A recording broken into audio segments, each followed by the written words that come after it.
it is free to thank people for their contribution in the organization. If you can't do anything else, if you have no more time, if there's no bandwidth that you can free up with every interaction that you have with people, just say, hey, I don't know if anybody's told you this lately, but I really appreciate what you're doing in the organization. Because everybody's job and everybody's role in the organization has some impact. You're listening to HR Superstars, a podcast brought to you by 15Fives.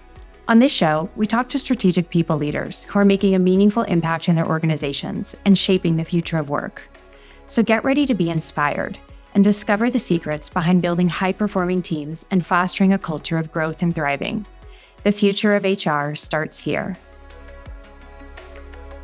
Hi, everyone. It's Karina Young, VP of People here at 15Five. Really excited to have you on our podcast today and to really be talking about a topic that has been on my mind, especially at the beginning of the year with all things performance and fresh start and what are we doing in 2026, which is leadership development. It is such an important investment that our companies can make, sometimes don't. And when we do it, though, it's one of the easiest things to just get wrong. I've seen organizations pour time and budget into training programs only to walk away with essentially a slide deck and a participation list. And the question we're really asking in today's episode is, how would you know if your training is actually working, right? It's not, did people attend? Did they like the content? Did they fill out your 5-question survey after? But we really want to know, are managers leading differently after trainings? Are teams performing better? Is a training moving the needle on culture, retention, business results? So in this episode, we're talking about what it takes to design a training that is not just engaging, but effective, strategic, and measurable. And I get to be joined today by Nicole Roberts, an HR industry analyst at 360 Insights, with her focus on really leadership effectiveness, workforce strategy, and turning people investments into real business impact. We're going to talk about how to turn leadership training into a nice to have, into a must have for every business.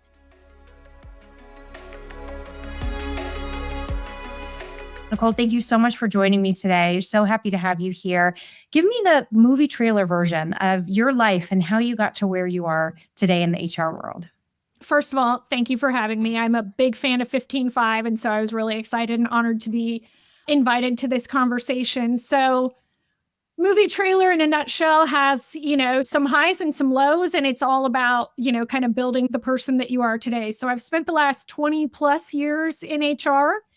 And the story behind me is all the love and support of the HR community, because in December of 2022, I was laid off from my job at a tech startup and diagnosed with breast cancer within 9 days of each other. And I have to share that story because it shapes the way that I look at work. It shapes the way that I show up in conversations with people. And I'm thankful 3 years later to be cancer-free and to have the opportunity to be involved with 360 as an analyst and advisor and to do some fractional consulting and CPO work with my own firm. And also I teach for the Human Capital Institute. I teach HR certification courses. And I also have a podcast that is called Amplify Your Signal. And I share stories of job seekers and people in transition to really help them to promote what's going on in their lives and in their careers and what they're looking for, what's next, in hopes of helping them to find their next opportunity. So just in general, excited to be here. And this is certainly a topic that I'm passionate about. That's incredible. I love that, Nicole. And where did, leadership development in particular become a passion for you in your career?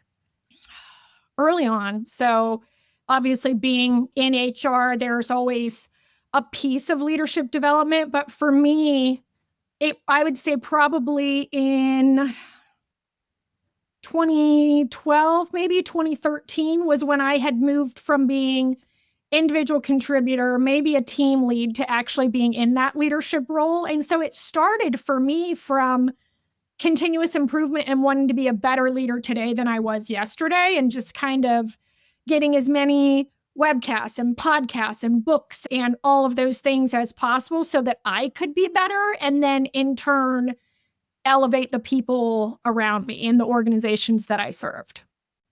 I love that. Yeah. I mean, you definitely I can see it even in you, just like your passion, your energy for doing that. And for even just, you can see the letters behind you, right? Creating that community and helping others.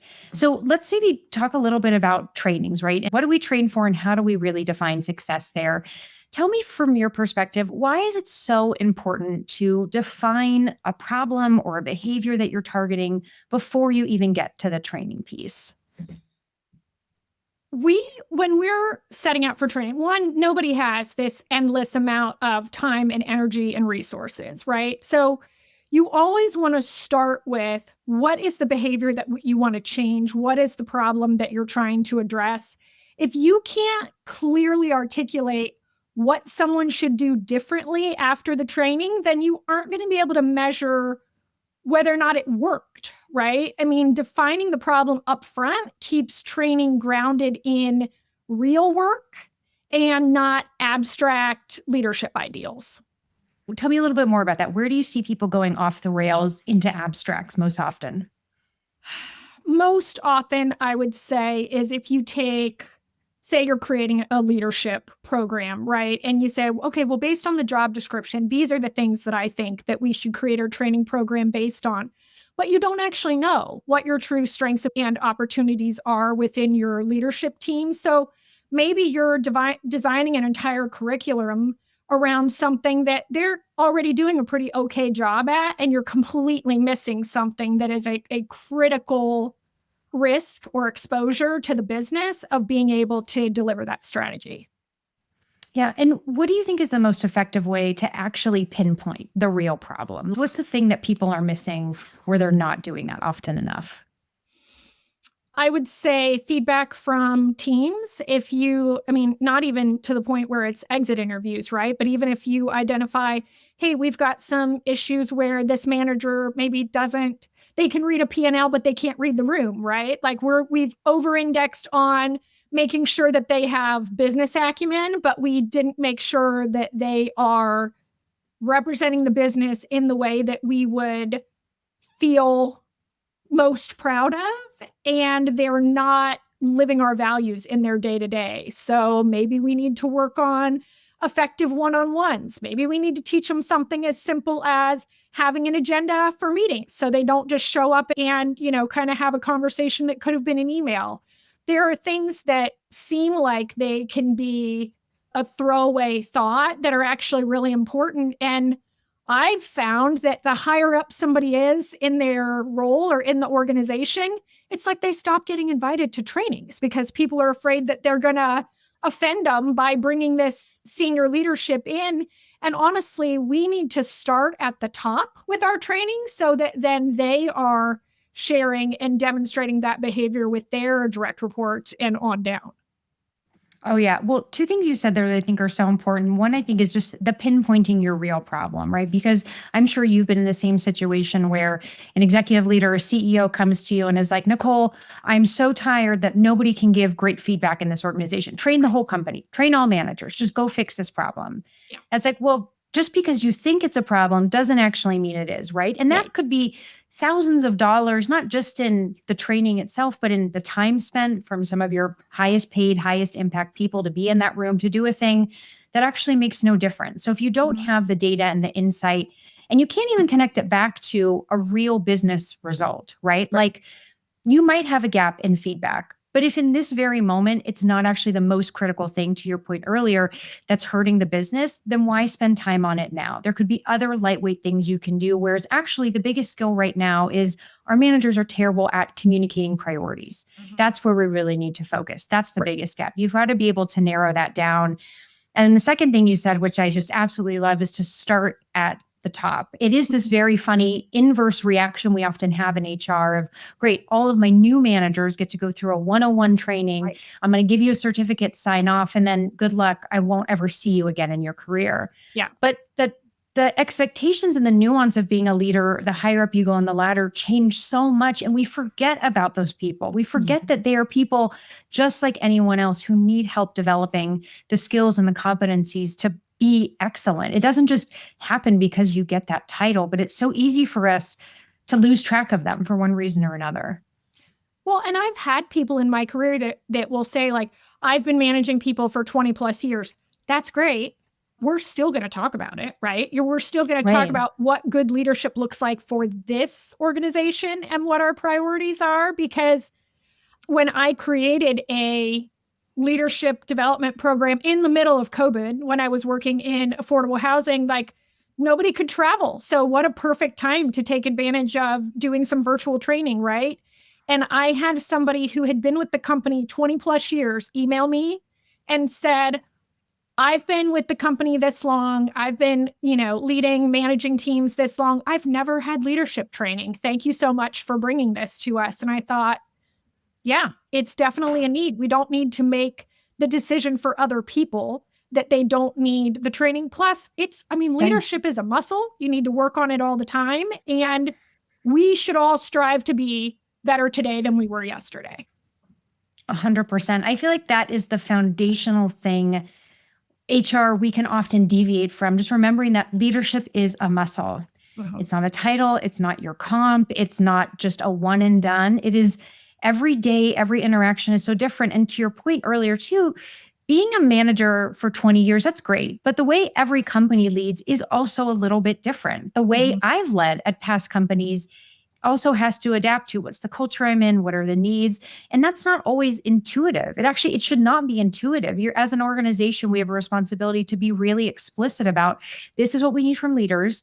Here's what we need you to amplify in our company. Here's what we need you to help, restrain or make better for our people. Like, it has to be unique. If you are actually assuming your training, you're just like anyone else and people can plug in, you're missing what is special then about your company. Like, what are you actually doing here? There's an important disconnect. I love the points that you bring up there. I think it's so important just for us to remember as a place to come back to, right? What do we even do? How do we even come back to this training place? So I guess a question for you then, as you think about this and where you've brought training into other organizations, is how do you think industry or business specific nuances change the way you've approached leadership or manager development? Like, how do you see some of those intricacies coming up when you've gone from one business or one industry to another? I think you already alluded to it, right? It doesn't look the same in every context. It's certainly not one size fits all. In order to be most effective, you need to reflect how, decisions are made, how work flows, what pressures managers are under. It needs to be applicable. You need to provide any training that you provide. They need to be able to, with very low friction, bring back and apply immediately in their day to day. Otherwise, it's not going to stick and it's not going to be something that is embedded into the DNA of the organization, into their existing practices. If you don't remove the path of least resistance and the way that things used to be done, then they're going to go back to that because that was the easiest and lowest friction thing that they could do before. So, one, it's a matter of making sure that it's directly applicable and that they have the support to do whatever this new process, behavior, et cetera, is, but also making sure that you give people space to ask questions if maybe it is in direct opposition of what they used to do, right? You don't want people to feel like something was thrust upon them. Like, okay, well, let's take a minute then and talk about it. Like, why do you think that we should continue doing this way? Because we have an organization has decided that we're going to do this other thing and have this other method or manner or whatever, and explain the why behind it and give people an opportunity to provide some feedback, but then also support them in doing the new thing because that is the direction of the business. Well, it's so interesting when I hear you talk about this because it's like, I imagine like the training is like the center of this, right? Where we all often focus on, but there's this whole ecosystem around a training or enablement that is almost more important, right? Between everything you're talking about of the prep work, getting people on board. Are you explaining the why? Are you thinking through what's going to change for them day to day? What specifically are we naming? This is the status quo we're moving away from. This is the new expectation. And then supporting them after. That's so much more than what we traditionally think about as training. Right. Well, yeah. And when we're introducing training, right? Like we sometimes like go live and implementation are not the same thing, right? Like making something live and making this a new process is very different than supporting the organization through a true implementation. And so there's a change management, there's a behavior management, there's a lot of aspects of that. But even as much as the after, it's so incredibly important in how you're framing it to start with, how people are learning about it, when the training happens. I mean, I remember years ago, our HR software company was making a change. They invited us all on site in, I think, Atlanta or something for some training. We weren't going to use these new pieces of the system for like 3 months. I mean, that's a long time to go back to your old muscle memory, your old way of doing things. And then when the software update happened, there were a lot of hiccups and a lot of friction because half of us didn't remember what we'd learned 3 months ago, right? So when you're putting in your plan to introduce some kind of, if it's a new process or if it's, some kind of behavior change that you want, make sure as you're doing your planning for that there's a short window between when the training occurs and when you want that changed behavior, because, I mean, people can only do so much and they have the attention span of an Etch-a-Sketch and the memory of a goldfish.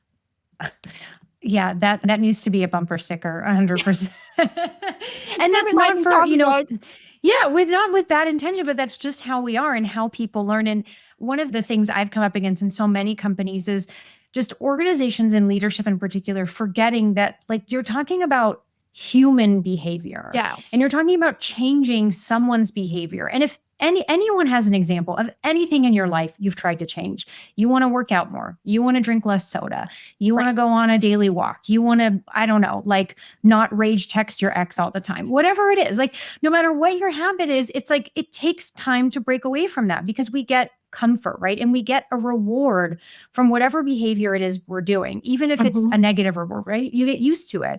So learning to do a new behavior, figure out what that reward is and be like, this is worth my investment to keep doing it and drop this other thing takes time, time. And it's so dependent on factors we don't control in the workplace.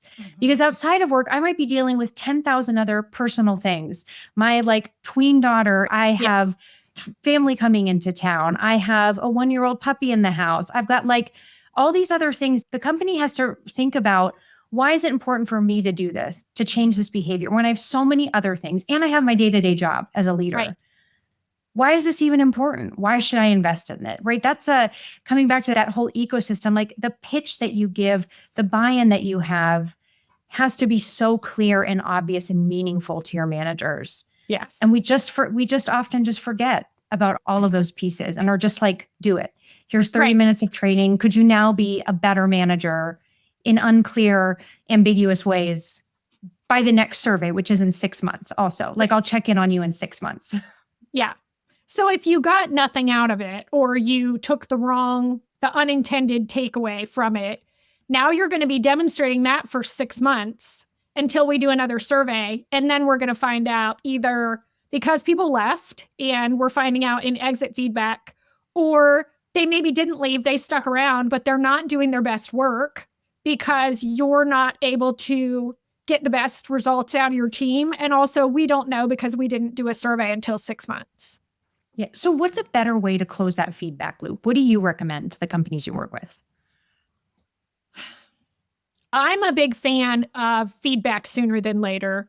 So I want to know, if the intended behavior was to have one-on-ones. Okay, so are one-on-ones happening more frequently now and more consistently? And do they actually have the skills to have an effective one-on-one? It's not just give me a project report out. That's not the intent of a one-on-one. The intent of a one-on-one is to build a relationship with your people and to have regular, scheduled, set aside time, not just like, oh, I talk to my people all the time. That's not the same thing as a one-on-one, right? Like, are you putting in the work to establish and to form better relationships with their people? Do they feel valued, appreciated, supported, and seen in their work?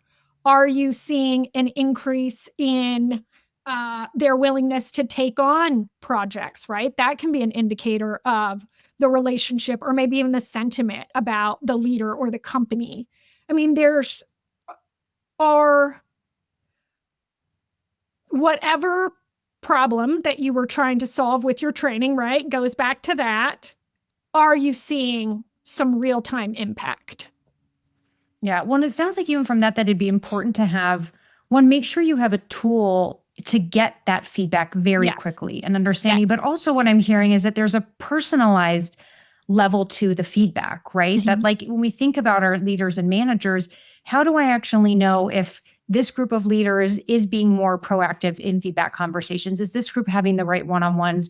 Really being able to target in real time, because the way at least work is moving, and I think work culture in general, right? Like we're moving at such a faster and more progressive space, especially with AI and the tools that are capable and available. If you're still using things that are on that 3-month, 6-month, sometimes year lag, oh my gosh, I just don't even invest. Just don't invest in the training. No. Like it's just, it's not worth it for you. Like if you don't have the interest or investment in finding a way to measure in real time, I think it's going to be really challenging to see any of that real human behavior change. Well, and on the side of the manager, if there is, the importance of providing feedback or the importance of having one-on-one and building relationships and all of that, if they as well start to see, I'm getting some positive feedback and indicators from my team that what I'm actively working on is working and our relationship is improving and things seem to be going better. And I feel supported in this, kind of new practice in the organization. If that's happening more in real time and in the moment, then that can help as well, because oftentimes they'll share with their peers, well, this is one thing that I'm doing that's working and maybe you should try that. And so it is, of course, how those that they're interacting with are feeling in the moment and how that behavior is kind of trickling down. But also for them, it gives them some positive reinforcement, especially for a new manager. I mean, they went from being an expert, right? And probably somebody who took a great deal of pride in the work that they did and in the results that they achieved, to now they're in this kind of new thing where they're not held accountable for their results alone. They're trying to get work done through people, and they might have gone from being a part of the team to now being the leader. So navigating that and what that looks like. And the last thing they want to do is feel like they're struggling and they're failing. So really to support them and give them that feedback as well is incredibly powerful. Tired of high turnover costs draining your resources? 15.5's performance management platform helps you find and act on employee turnover risk before it's too late. From continuous feedback loops to manager coaching and training that improves role clarity, recognition, and retention. Learn more at 15.5.com or click the link in the show notes. Oh, yeah. Well, and it's just a really great reminder that managers need that signal too, that a part of making this change is for them being able to see day by day, is this working? Does it matter? Is this worth my time and investment? And to your point, like managers, and as frustrating as they can feel often to HR professionals, right? It's like there's this love-hate relationship of like, we need to work together, we need to be partners, but also I just do the thing I'm asking you to do, right? I see it on both sides of both managers and HR professionals working together, but it is a really challenging thing to be a people leader, especially I always feel the most sympathy for our middle management, because you are managing up, you're managing down. To your point, you got to get work done through people who 6 months ago, 6 days ago, you could have been their peer. Right. And now suddenly you're leading them. And all of those things are so challenging. And for a lot of companies today, most people managers are still player coaches and like very heavy. It's like, I need you to be 100% player and 100% coach in your role, which is incredibly challenging and almost impossible to ask of people. And so making sure that, do they have anything that is giving them that feedback in a safe space? What are the things that you can bring into their world that give them the signal of, hey, you did this really great. I see you. I recognize you. I'm encouraging you. And then here's one thing you can do better before your next one-on-one. If you don't have something that's able to do that, it's going to be really hard for the managers to feel and be invested in their progress. Yeah. Yeah. Well, and I mean, think about it. Like, what is in your smartphone? You're constantly getting information and feedback and reinforcement, positive or negative, in your behavior. And if we don't think that people are looking for the same thing at work, we're kidding ourselves. Yeah.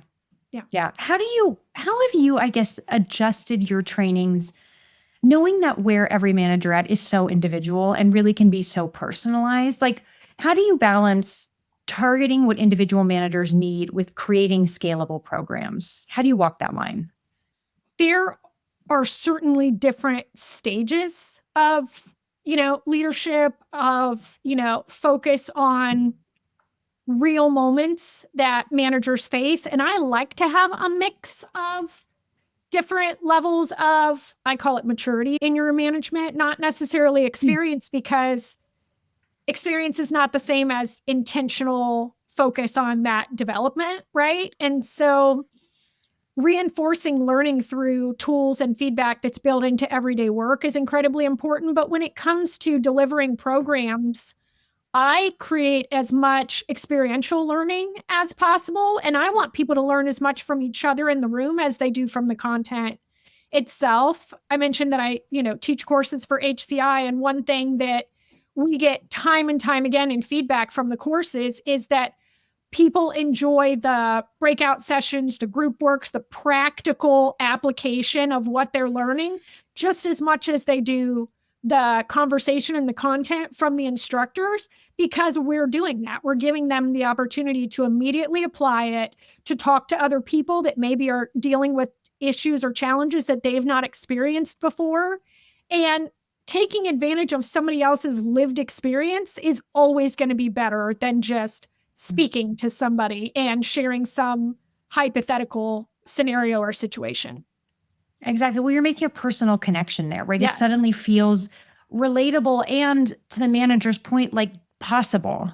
Right. If they can see how what you're talking about actually applies to them, and that, okay, I could do this. Right. I could approach this conversation with being clear, like delivering better feedback, giving better direction, prioritization, then the likelihood they're going to do it, because, right, when I think about what you said earlier, of it has to be applicable as soon as they leave that room. Yes. If you want your training to stick, then within those first hours of leaving the training, they have to be able to use it in some way, somehow. Then spending that time in experiential learning in the session is so critical. Yes. Are there things that, I guess maybe my question is, why do you think organizations don't do that?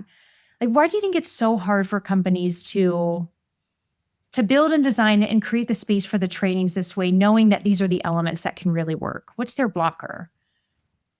I think part of it is possibly not having the true results and the positive impact to the business of what that training could do. I mean, sometimes people, if they don't have experience with it, they don't know what they're missing, I guess is the best way to say it. Like, oh, well, this organization, we learn really hands-on and on the job.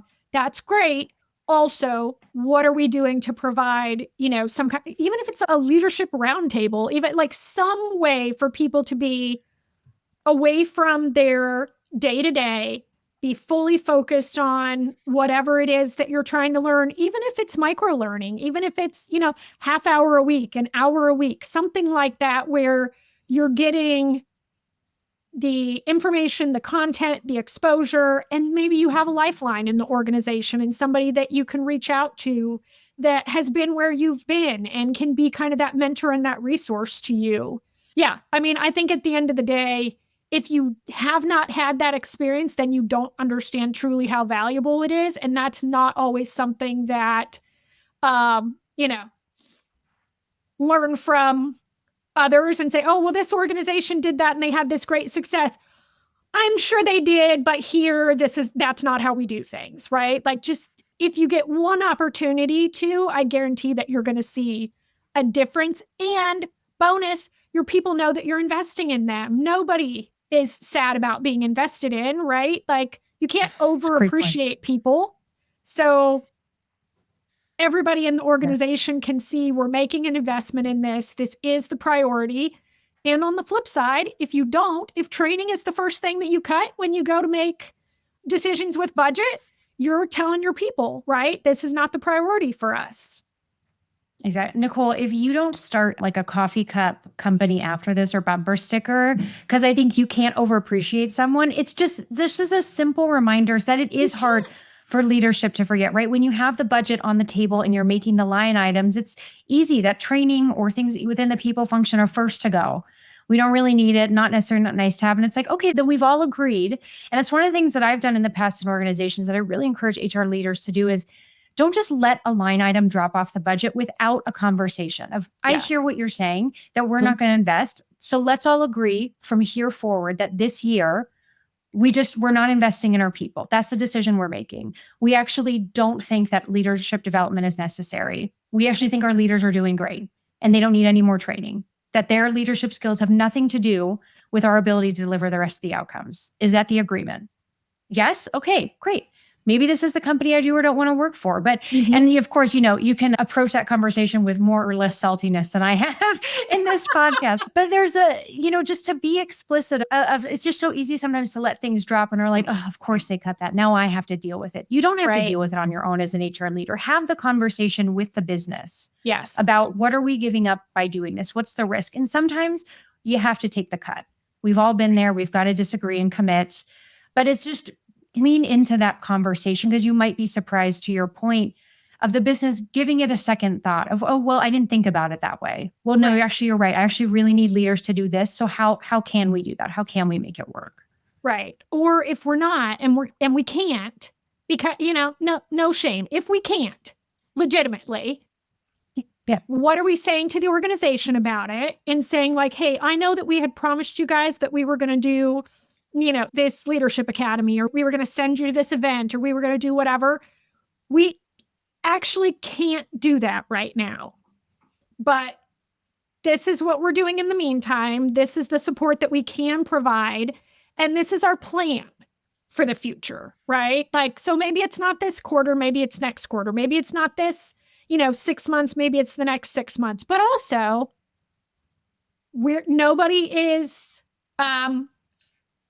naive or has an unrealistic understanding. Exactly what you said. That is a statement that we're making, that this is not a priority in this moment right now. And so we need to be prepared. That could have, an adverse impact.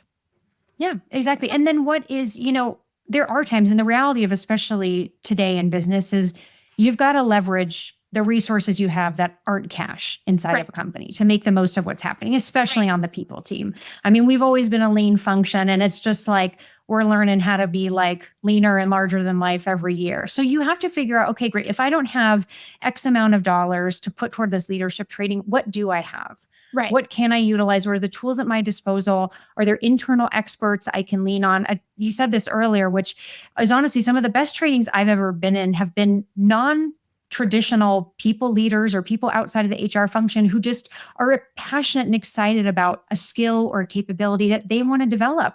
It's a great opportunity for them. Lean on them to do it. How can I create these leadership circles or leadership communities that are free? Let them come together. Let them read books and discuss. Even things like that can make a difference. If you're listening to this and are like, I have no resources, I'm a one-person team with $0, there's still options. There's still something you can do to keep that muscle working throughout the year. Absolutely. Yeah, we did.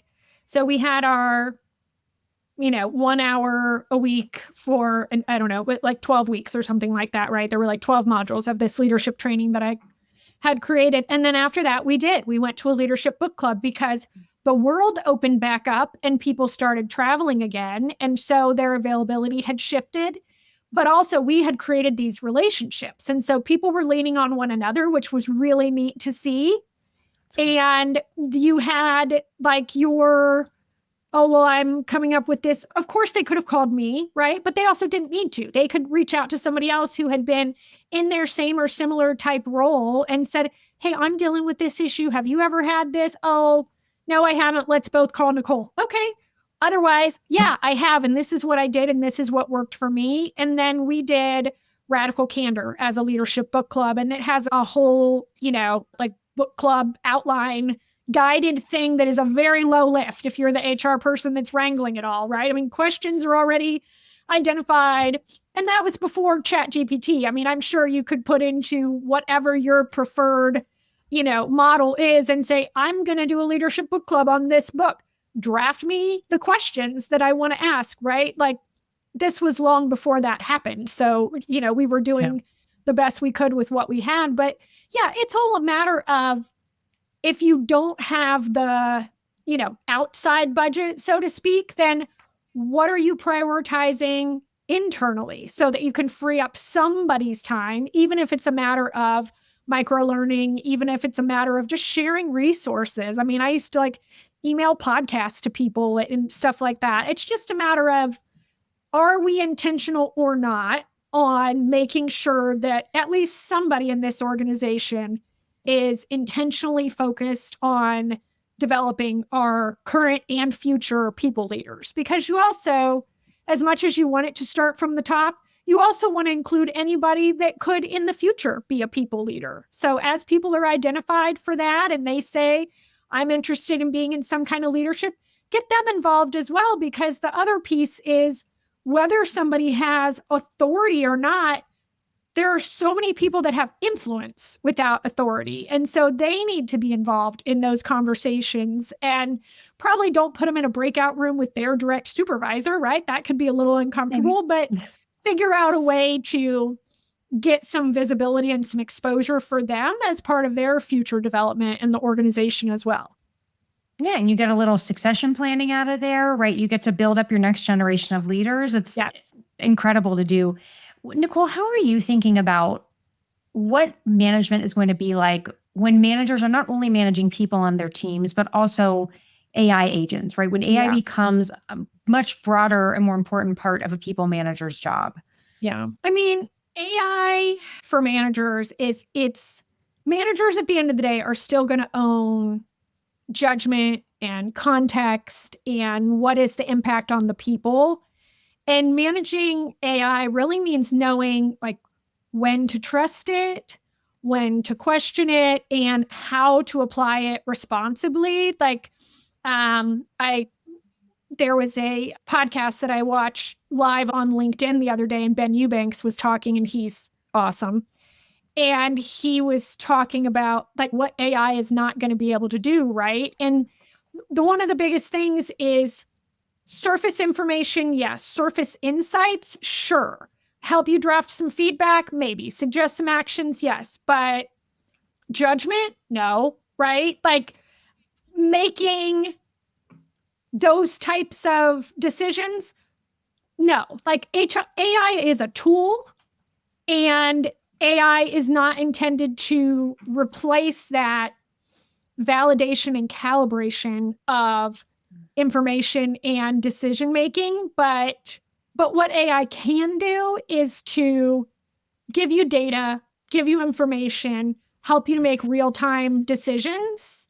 And that is how managers are going to be interacting with AI and managing AI. Is you can't just blindly trust everything that it spits out. I mean, how often does it hallucinate, right? And if you just kind of copy and paste and move on with your day, I mean, it might not even be accurate information. Like it terrifies me when there is a blind trust because of, I mean, it's confirmation bias, right? Like every time you interact with AI, it tells you you're the smartest person in the room and what a brilliant idea you came up with. And that's all well and great, but we also have to be a little humble and go, okay, well, maybe I don't.